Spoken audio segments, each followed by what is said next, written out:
That was a song that we're playing for the very first time. You could probably tell. No, couldn't tell. It's great stuff, so we just wanted to work it out for you. It's a cool kind of melody, right? Yep. It's a Brazilian song, and it's called Domingando, which translates to Domingando. Deep thing. Right? So, now we have a very special guest we'd like to bring to the stage. It's not my grandma, although she's back there getting smashed. Hey, Nani, what's happening? 93 years old, still.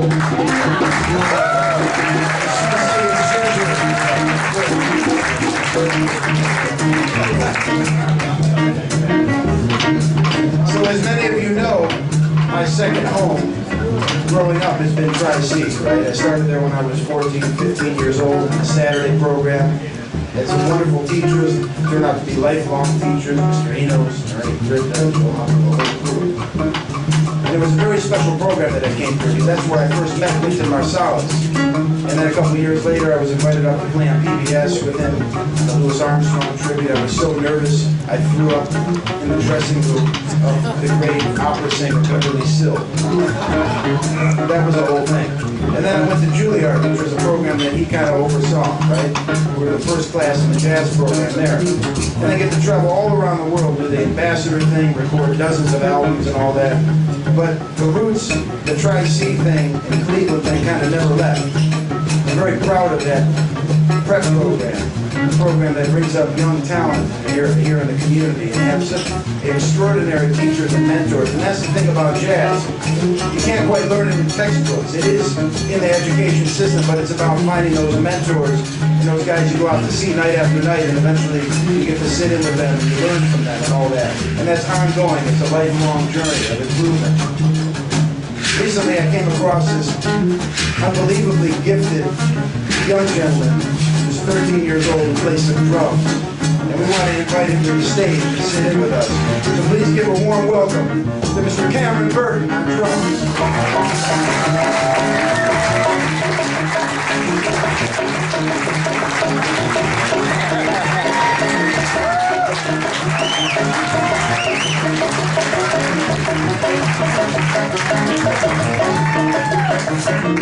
Now I just have to tell you, we're challenging him here on this group.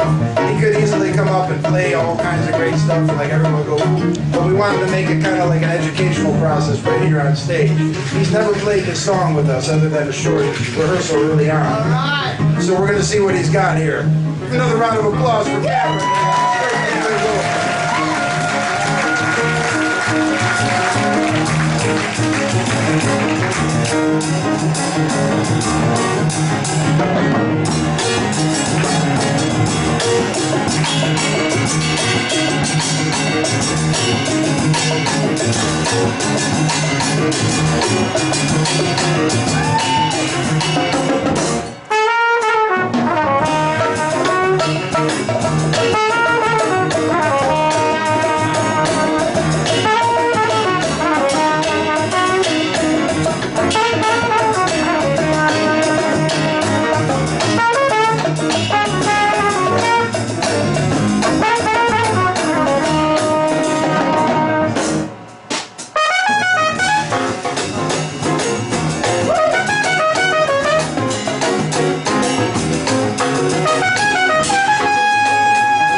Turner.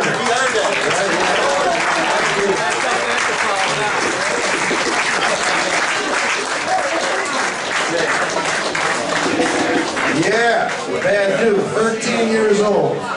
Crazy. That's the kind of talent that's here in Cleveland. Yep.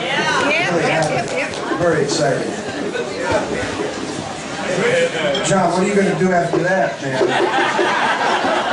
You got to start doing, you know any magic tricks?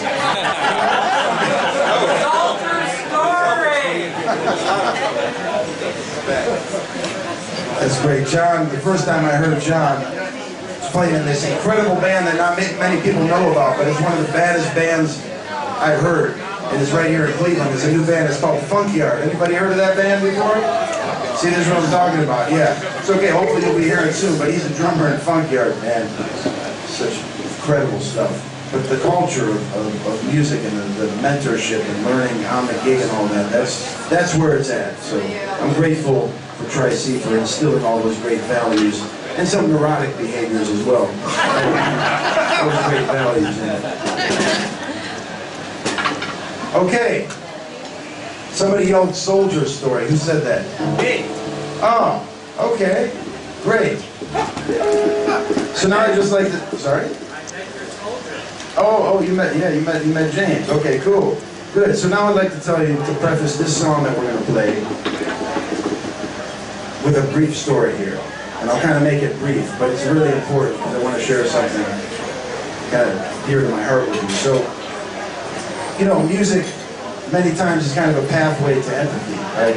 And many times you hear music and you start to learn about certain social things, certain issues in our country and our world through the music. Like, for instance, when I first heard like Marvin Gaye's What's Going On, like that's a great song that kind of stands alone on its own, but then you kind of dig deeper and see the cultural significance of that song.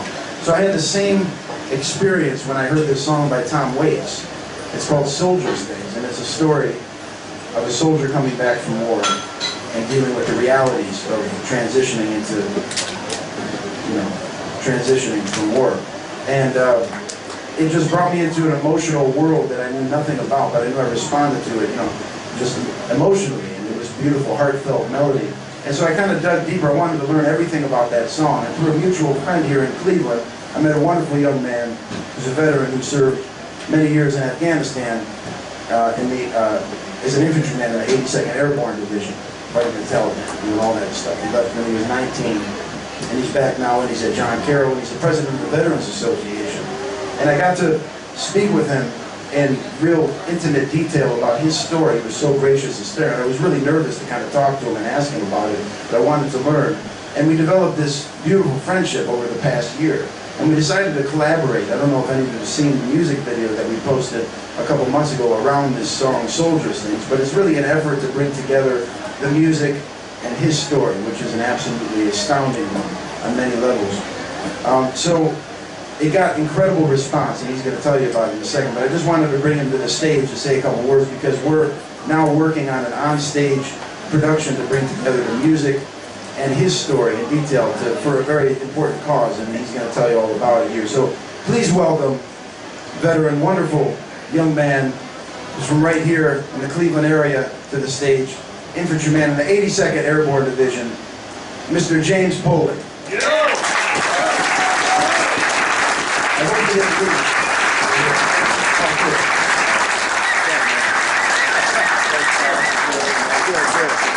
Nice to see you, man. Good. Cool. Yeah, it is spacious. Yeah. Nice. So, man, so tell them a little bit about it. Yeah, well, thanks for having me tonight, guys, and thanks, Don. Of course. So, I got out in 2013. I was 26, and I came back, and I didn't really have anyone up here in Cleveland. I couldn't find a good example. It seems like the media kind of portrays, the top couple percent as heroes, and you have another group, and they're kind of like your social liabilities, or like these objects of sadness as veterans, right? And the vast majority of us sit somewhere in between, but you can't find an example of that when you come home. So I was like, all right, I guess I sit in this like social liability sad group. And I spent probably a year trying to kind of find myself and where I should go.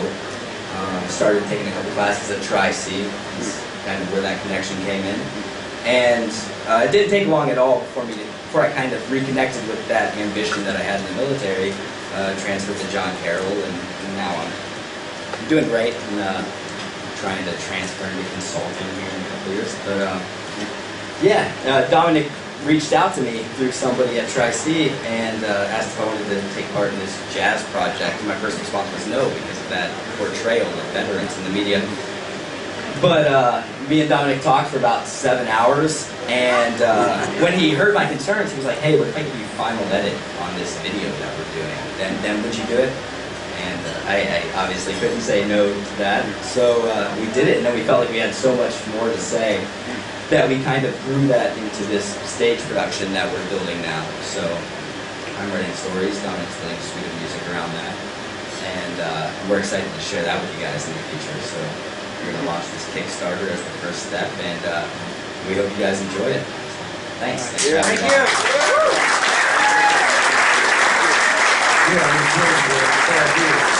So,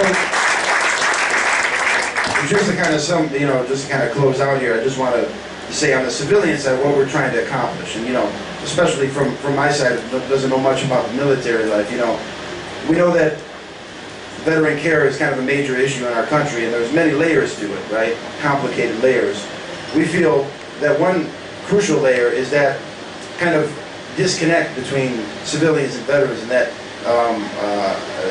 not able to really effectively communicate with each other, right? For you, I mean, we hear about this stuff, PTSD and wounded warriors and all of this, but when we have a conversation with a veteran, at least speak for myself in the past, has been, thank you for your service. Of course, we say that we're always supportive, but so many times the conversation ends there. So now giving kind of an in-detail look, which James has been so gracious to provide, of every single aspect of James's journey, we really want to help to facilitate that dialogue between civilians and veterans. So on our side, we understand a little bit more what your world is. So James has broken his journey down into 6, 7 different chapters, and I'm basically writing a suite of music around those chapters. And we're going to bring together musicians of all different genres, from jazz and gospel and R&B, great Middle East musicians, great classical musicians and blues, and surround it with James's story. So it's a long-term project, and he's mentioned we're starting a Kickstarter campaign next month, basically to help get the preliminary funds to help launch the pilot of this, right? So it's basically like you have a TV series, you need to get the pilot done before you can do all the other things. So we're looking at a lot of different sources of funding, but for right now we want it to be kind of a grassroots thing and involve the people who really care about these issues. So I just wanted to share this with you to give you an idea of where we're looking to go, and we're really excited. And James is a bad dude, man, and you can close out now before we finish this song, so say something funny. Say something. No, I'm just kidding. No, Yeah. Oh, say, let them know about the response we got from the video. That's like the least funny thing. No, it's not funny. Yeah, no, it was amazing when we released the video. I got more of the veteran feedback, and on my end, I had guys coming forward from my unit that were talking to me about things we never talked about before. As an infantry guy in the 82nd, you don't share any issues you might think you're having overseas. I spent 36 months in Afghanistan. And if you feel like you're having a hard time with something, the second you step forward and say, hey, I think I'm having a hard time dealing with this, is the second you become a liability to that group. So you hide that. When I did this video with Dominic, I had guys that I haven't talked to in years come forward and say, hey, here's some issues I'm having. How do you think I should go forward on this? And that kind of surprised both of us, and it really made me want to continue this project. So, yeah, that's Great. Thank you very much.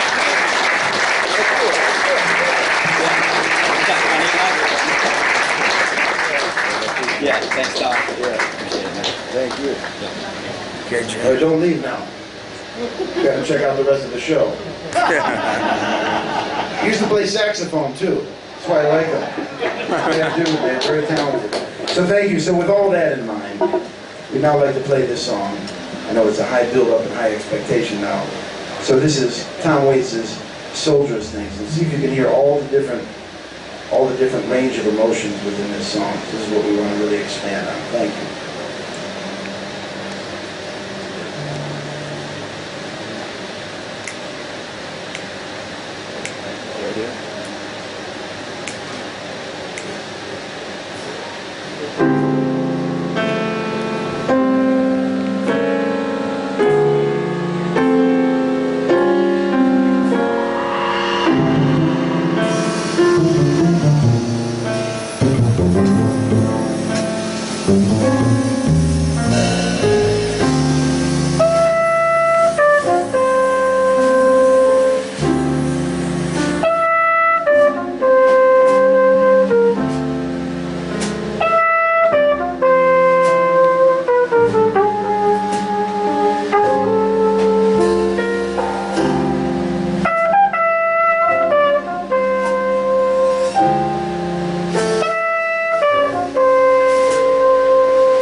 Thank you.